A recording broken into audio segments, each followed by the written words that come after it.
ನಾನು ಎದ್ದೋಳಕ್ಕಿಂತ ಮುಂಚೆ ಆಕಾಶದಲ್ಲಿ ಸೂರ್ಯ ಇದ್ದಿದ್ದ. ಟೈಮ್ ಆಯ್ತು ಅಂತಂದು ಬಡ ಬಡ್ಡೋಗಿ ಅಡುಗೆ ಮಾಡಿ ಕುರಿನ ನಾನು ಅಣ್ಣ ಎಬ್ರಿಸಿದ್ವಿ. ನಮ್ಮ ಚಿಕ್ಕಪ್ಪರು ಮೆಕ್ಕೆಜೋಳ ಮಿಷಿನ್ಗೆ ಹಾಕರು.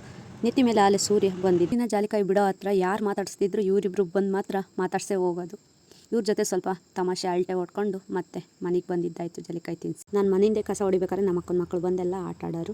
ಇನ್ನೇನು ಇದೊಂದು ಸ್ವಲ್ಪ ಎಲ್ಲ ಕಸಂಬ್ಲು ಇತ್ತಂತಂದು ಎಲ್ಲ ನೀಟಾಗಿ ಕಡ್ದು ತಿರ್ಗಾ ಬುಟ್ಟಿಣಿನ ಗಿಡ ಎಲ್ಲ ಒಣಗೋಗಿದ್ರೆ ಅದನ್ನು ಕಡ್ದಿದ್ದಾಯಿತು. ಚಿಗರಿ ಮರ ಒಂದು 2 ಕೊನೆ ಆ ಕಡೆ ಈ ಕಡೆ ಹೋಗಿದ್ವು, ಎಲ್ಲ ಬಳ್ಳಿ ಹತ್ತಿತ್ತು. ಅದಕ್ಕೆ ಅವನ್ನೆಲ್ಲ ಕಡ್ದು ತಿರ್ಗಾ ಮಲ್ಲಿಗೆ ಗಿಡನ ನೀಟಾಗಿ ಕಟ್ಟಿದ್ದಾಯಿತು. ಇವರು ಹಿಂಗೆ ಆಡೋರು, ಇನ್ನೊಂದು ಗಂಟೆಗೆ ಈ ಥರ ಬಿದ್ದಿದ್ರು.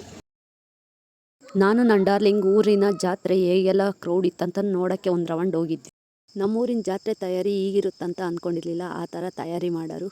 ಅದನ್ನೆಲ್ಲ ಮುಗಿಸ್ಕೊಂಡು ವಾಪಸ್ ಬರ್ಬೇಕಾದ್ರೆ ಊರಿನ ಆಚೆಯ ಪರಿಸರ ಈ ಥರ ಕಾಣೋದು.